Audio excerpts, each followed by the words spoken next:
بسم اللہ الرحمن الرحیم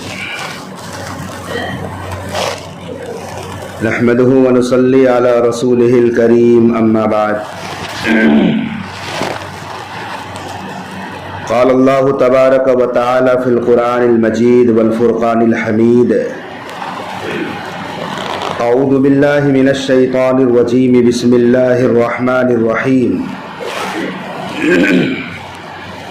اِنَّا أَنزَلْنَاهُ فِي لَيْلَةِ الْقَدْرِ وَمَا أَدْرَاكَ مَا لَيْلَةُ الْقَدْرِ لَيْلَةُ الْقَدْرِ خَيْرٌ مِّنْ أَلْفِ شَهْرٍ تَنَزَّلُ الْمَلَائِكَةُ وَالرُّوحُ فِيهَا بِإِذْنِ رَبِّهِم مِّن كُلِّ أَمْرٍ سَلَامٌ هِيَ حَتَّى مَطْلَعِ الْفَجْرِ وقال النبی صلی اللہ علیہ وسلم تحروا لیلۃ القدر فی الوتر من العشر الاواخر من رمضان او کما قال علیہ الصلاۃ والسلام۔ معزز حاضرین گرامی، دنیا کا عام سا قاعدہ ہے کہ جب کوئی بڑا بازار بند ہونے لگتا ہے، جب کوئی نفع کمانے کی منڈی بند ہونے والی ہوتی ہے تو تاجر لوگ اپنا پورا زور لگا دیتے ہیں کہ زیادہ سے زیادہ نفع کما لیں، زیادہ سے زیادہ پیسے کما لوں، کیونکہ مارکیٹ بازار بند ہونے والا ہے، سیزن کی منڈی بند ہونے والی ہے۔ ٹھیک اسی طرح اللہ تبارک و تعالی نے نیکیوں کا بازار لگایا ہے رمضان میں۔ یہ نیکیوں کا سیزن ہے، نیکیوں کا بازار ہے، ثواب حاصل کرنے کا یہ بازار ہے۔ اب یہ بازار بھی ختم ہونے والا ہے۔ اپنی رحمتوں مغفرتوں کے ساتھ جو ہمارے اوپر رمضان کا مہینہ سایہ فگن تھا، ہم سے رخصت ہونے والا ہے۔ اسی لیے اس تاجر کی طرح جسے ڈر ہے بازار بند ہونے کا، ہمیں اور آپ کو بھی رمضان کے رخصت ہونے سے پہلے پہلے جو باقی ایام بچے ہیں ان کی قدر دانی کی ہمیشہ کوشش کرنی چاہیے۔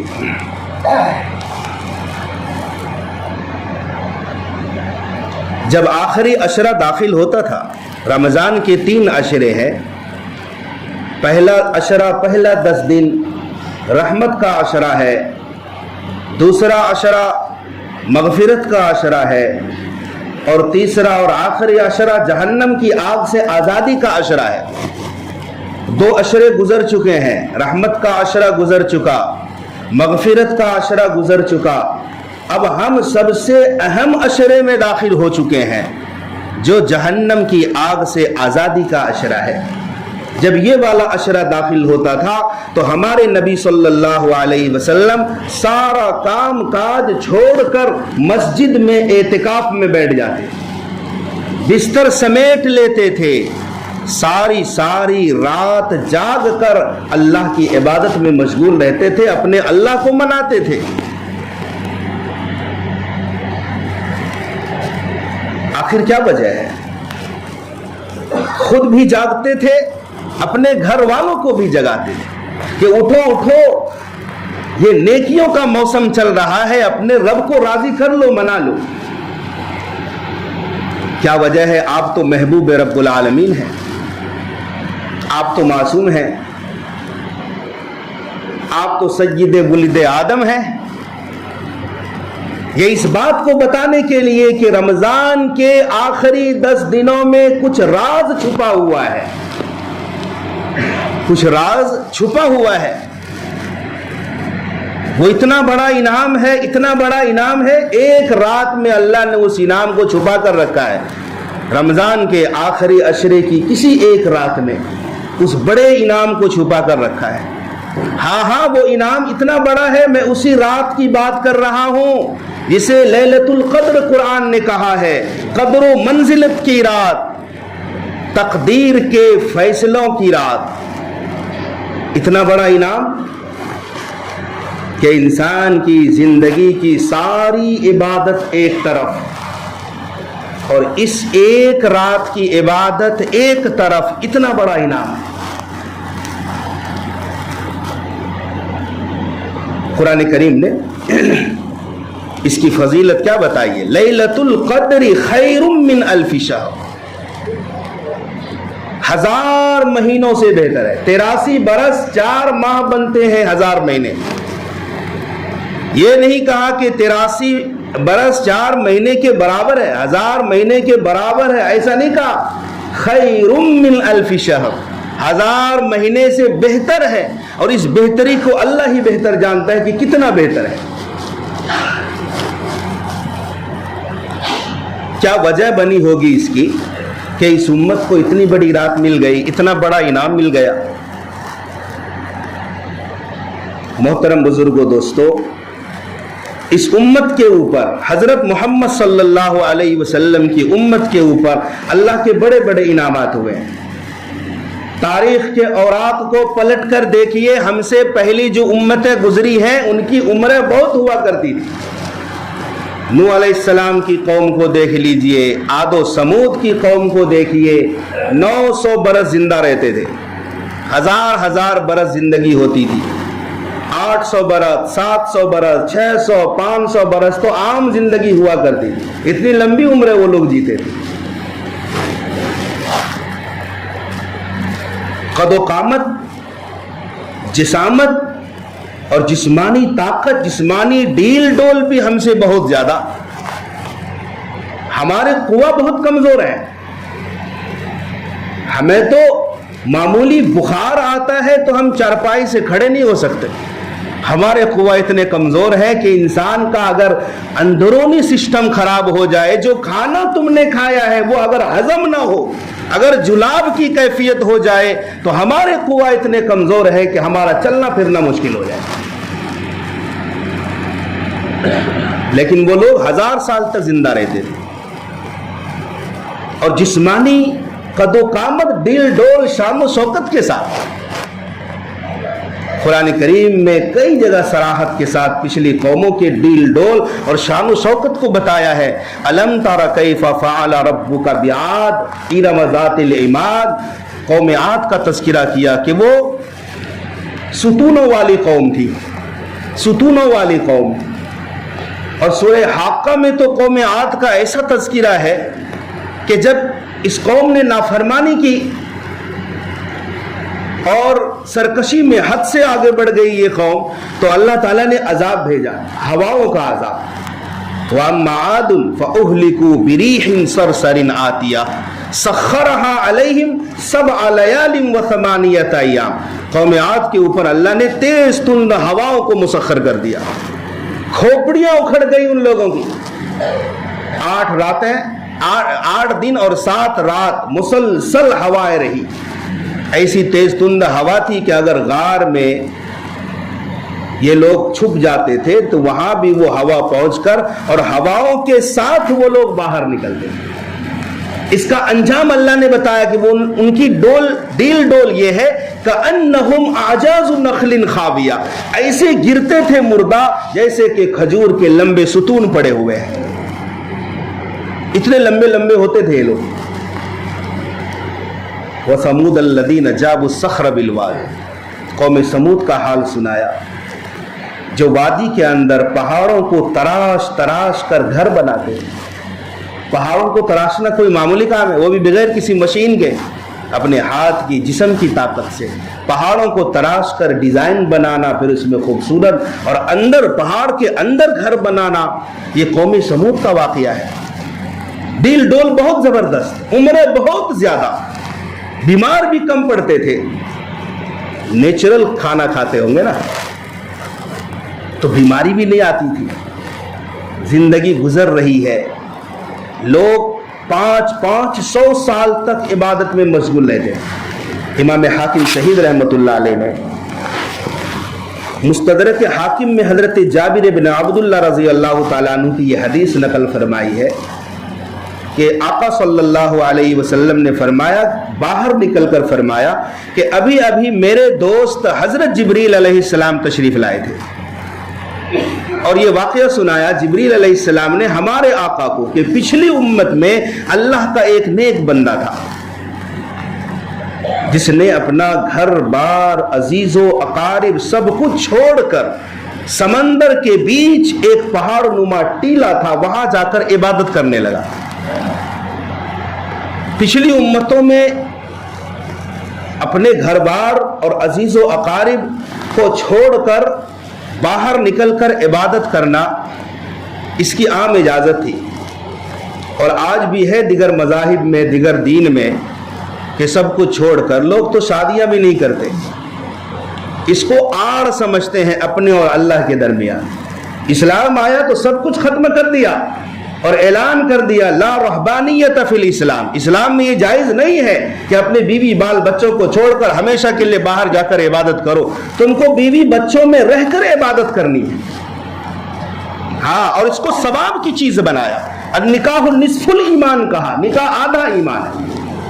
بچے بلک رہے ہیں اس کو خوش کرو ثواب ملے گا, بیوی اداس بیٹھی ہے دل لگی کی باتیں کر لو ثواب ملے گا.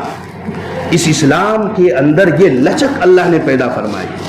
رہبانیت نہیں ہے اسلام میں کہ دیگر قوموں کی طرح اگر تم کو اللہ کا محبوب بندہ بننا ہو تو تمہیں سب کچھ چھوڑنے کی ضرورت نہیں, یہیں رہ کر کے اس میں تم تھوڑا سا وقت نکالو عبادت کے لیے, تم ولی بن جاؤ گے سب کچھ رہتے ہوئے بھی. چھوڑنا نہیں ہے تم کو, کاروبار نہیں چھوڑنا, ذریعہ معاش نہیں چھوڑنا. بہرحال اس اللہ کے بندے نے سب کچھ چھوڑا. سمندر کے بیچ میں اتنا وسیع سمندر تھا کہ اس ٹیلے کے چاروں طرف 4,000 فرسخ سمندر ہی سمندر. کسی طرح پہنچ گیا وہاں. اب وہ بندہ اللہ کی عبادت کرنے لگا. اللہ تعالیٰ نے اپنے فضل و کرم سے ایک انار کا درخت اگا دیا, روزانہ ایک انار کھاتا, اور ایک پانی کا چشمہ جاری کر دیا انگلی کے برابر. اس چشمے سے 24 گھنٹے میں ایک گلاس پانی پیتا. عبادت کتنی کی؟ 500 برس تک عبادت. آگے پوری تفصیل نہیں بتاؤں گا, صرف مجھے یہ بتانا ہے کہ عمریں دیکھو ان لوگوں کی. 500 برس تک کامل عبادت کی اس ٹیلے پر انہوں نے.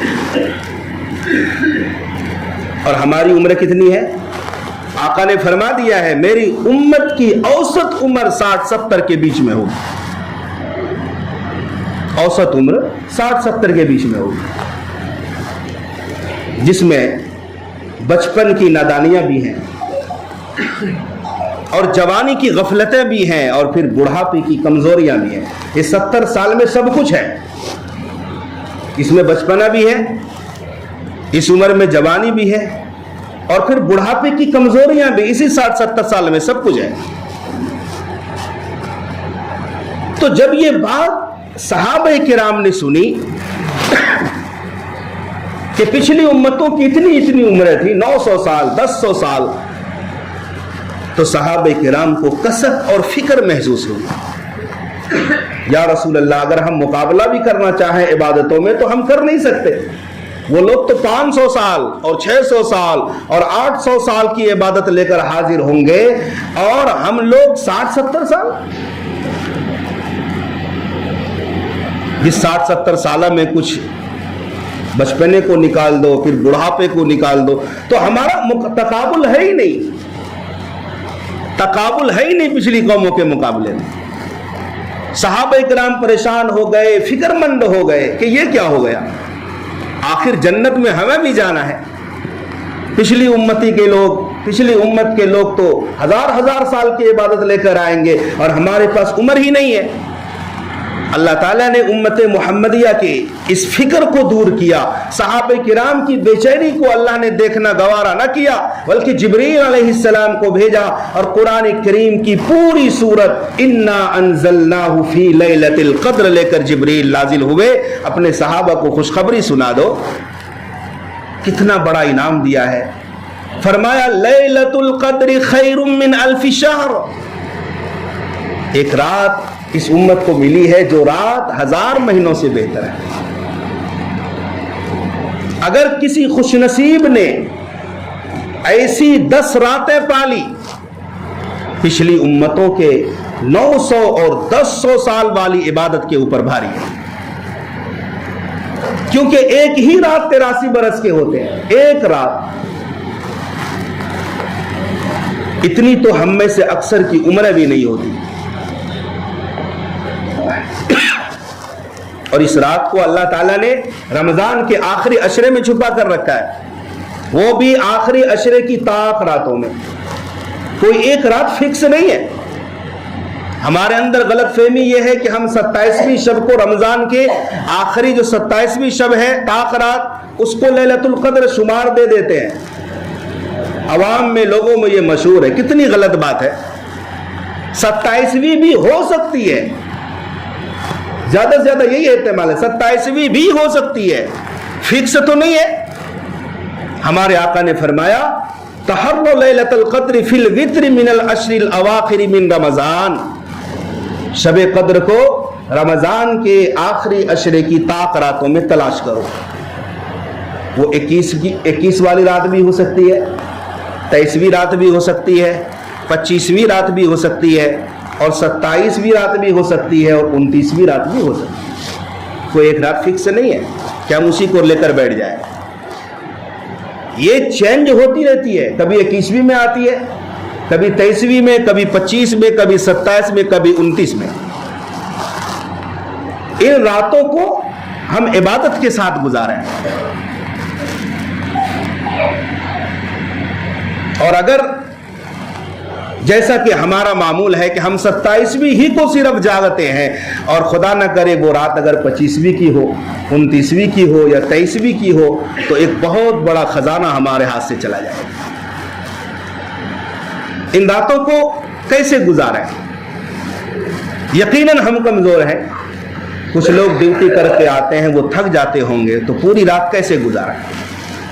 آج حال یہ ہے کہ راتوں کو جاگا جاتا ہے، جاگ کر گزارا جاتا ہے.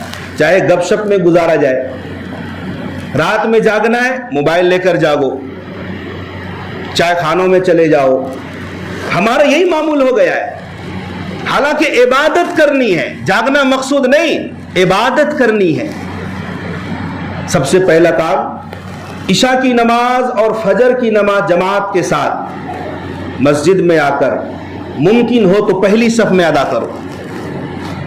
عشاء کی نماز اور فجر کی نماز جماعت کے ساتھ پڑھو. کوئی بھی رات شب قدر ہوگی، حصہ ملے گا انشاءاللہ.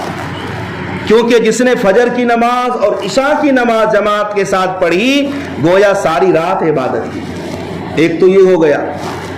نمبر 2، ہر رات میں، خصوصاً طاق راتوں میں، سحری سے تھوڑا پہلے اٹھیں، آخری پہر میں اٹھیں اور تہجد کی نماز پڑھیں، نوافل پڑھیں، قرآن کریم کی تلاوت کریں.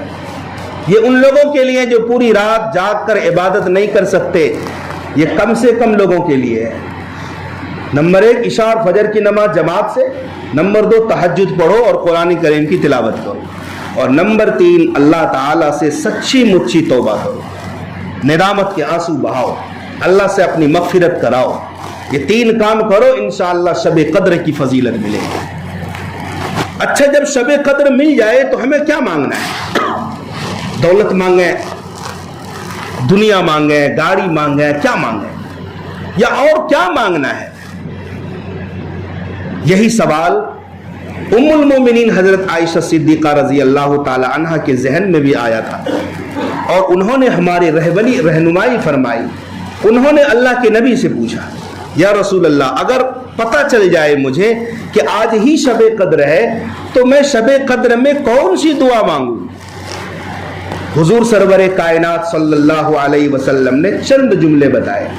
سمندر کو کوزے میں سمو دیا ہے.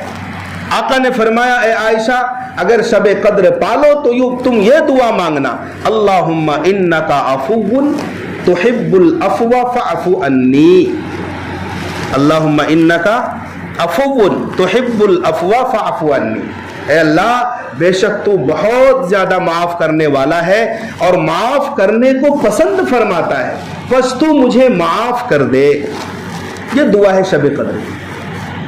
اور بھی دعائیں ساتھ ہو سکتی ہے، مگر یہ اسپیشل دعا ہے شب قدر، معاف کر دے. ایک ہے عفو، ایک ہے مغفرت. مغفرت کہتے ہیں گناہوں پر اللہ نے پردہ ڈال دیا ہے. اور یہاں عفو ہے. عفو کہتے ہیں اس طرح سے گناہوں کو مٹا دیتا ہے اللہ گویا کہ اس بندے نے گناہ کیا ہی نہیں. اس لیے یہ چند راتیں جو بچی ہیں، ابھی بھی 25ویں رات ہے، 27ویں رات ہے اور 29ویں رات ہے، جو طاق راتیں ہیں. جاگنا تو ہر رات میں ہے لیکن یہ طاق راتیں ابھی بھی باقی ہیں اور ہمارے پاس وقت نہیں. کیا ضمانت اور گارنٹی ہے ہمارے پاس کہ اگلے سال کے رمضان کا جب چاند دکھے گا، چاند طلوع ہوگا تو ہم اس وقت زندہ رہیں گے؟ کوئی گارنٹی تو نہیں ہے. کتنے لوگ دنیا میں ایسے ہوں گے جو گزشتہ رمضان میں ہوں گے، دنیا میں رمضان گزارا ہوگا انہوں نے، لیکن آج منو مٹی کے نیچے اندھیری قبر کے اندر ہے. ہو سکتا ہے جب اگلا رمضان آئے گا تو ہم زندہ رہیں یا نہ رہیں. اسی لیے ہمارے آقا صلی اللہ علیہ وسلم نے رمضان سے 2 مہینہ پہلے دعا فرمایا کرتے تھے، اللہم بارک لنا فی رجب و شعبان و بلغنا رمضان. رجب اور شعبان میں اللہ تو ہمارے لیے برکت عطا فرما اور ہمیں خیر و سلامتی کے ساتھ رمضان تک پہنچا دے. تو یہ مبارک مہینہ یہ مہمان بن کر سال میں ایک دفعہ آتا ہے، سب کچھ لے کر آتا ہے، رحمت بھی لے کر آتا ہے، مغفرت بھی لے کر آتا ہے اور جہنم کی آگ سے آزادی کرانے کے لیے بھی آتا ہے. اس آخری عشرے میں اللہ پروانے جاری کرتا ہے، فلاں بن فلاں کو جہنم کی آگ سے آزاد کیا جا رہا ہے. یہ رمضان ایسا مہمان ہے جو سال میں ایک بار آتا ہے اور جب چلا جاتا ہے تو دلوں پر اداسیاں چھا جاتی ہیں. تو ہم اپنے اندر کو ٹٹولیں، کیا ہم نے رحمت حاصل کی؟ کیا مغفرت ہو گئی؟ اور کیا ہمارا نام جہنم کے آگ سے کٹ کر جنت میں آ گیا؟ یقیناً ہمیں پتہ نہیں ہے. اس کے لیے جو رمضان المبارک کی چند ساعتیں، چند ایام بچے ہوئے ہیں، اس میں ہم خوب اہتمام کریں قرآن کریم کی تلاوت کا. یہ راتیں اس لیے نہیں کہ بازاروں کی زینت بنے، بازاروں کی رونقیں جا کر دیکھیں. یہ رات میں جاگ کر عبادت کرنے کی راتیں ہیں. یہ اسپیشل راتیں ہیں جو سال میں ایک ہی مرتبہ یہ راتیں آتی ہیں. اللہ تبارک و تعالی ہم سب کو عمل کرنے کی توفیق عطا فرمائے.